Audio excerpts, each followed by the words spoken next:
पांडुरंग यांनी या अगोदरच्या 2 मॅचेस मध्ये खूप चांगली गोलंदाजी त्यांची राहिली होती.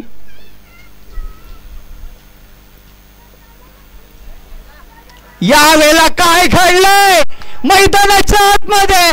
खरं तर विषय इथे बाद होईल. प्रतीकला माघारी जावं लागेल.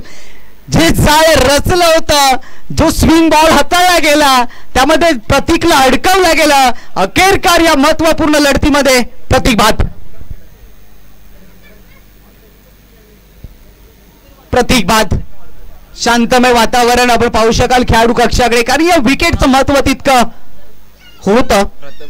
प्रथमेश विषय आलाय, नवीन फलंदाज. प्रतीक तर बाद झालाय. धावसंख्या 4 वरती आहे. मी मगाशीच म्हटलं होतं पांडुरंग हा विकेट टेकर गोलंदाजी आहे. अनेक स्पर्धेमध्ये कामगिरी त्याची खूप चांगली राहिली आहे. ऑलराऊंडर खेळाडू आहे, अष्टपैलू खेळाडू प्रथमेश. प्रतीक बाद झालाय, जबाबदारी त्याला घ्यावी लागेल.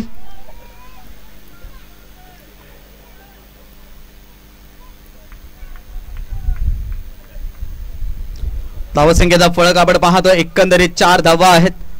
पांडुरंग इथून मात्र पुढचा बॉल घेऊन जातील. फलंदाज प्रथमेश करिता. अगुटाप्याचा बॉल इथे मात्र पाहिलं तर स्क्वेअर लेग मध्ये क्षेत्ररक्षक. आणखीन एक विकेट. त्याचमुळे की काय टीम गणेशपुरी संघाने प्रथमतः फलंदाजी स्वीकारली होती त्याचं जिवंत उदाहरण मैदानाच्या आतमध्ये. कारण नेहमीच या मैदानाचा एक इतिहास आहे, पहिल्या डावात जो फलंदाजी करतो तोच सरस ठरलाय. मात्र इथून 2 महत्वाच्या विकेट. अथर्व आलाय, नवीन फलंदाज या खेळपट्टीवरती.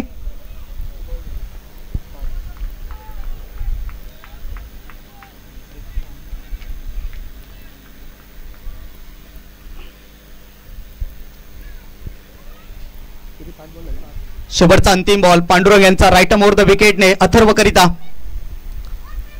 यावेळी हा फटका देखील फसलाय. झेलची संधी निर्माण. आणि खरं तर इथून मात्र पाहिलं तर विकेटची हॅट्रिक पूर्ण. लाजवाब गोलंदाजी. पांडुरंग पांडुरंग बरसला या स्पर्धेमध्ये. विकेटची हॅट्रिक पूर्ण.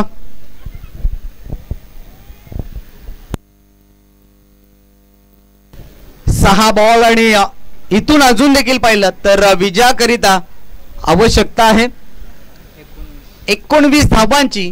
आकाश हा देखील पॉवर हिटर फलंदाज आहे. त्याला नेहमीच म्हटलं जातं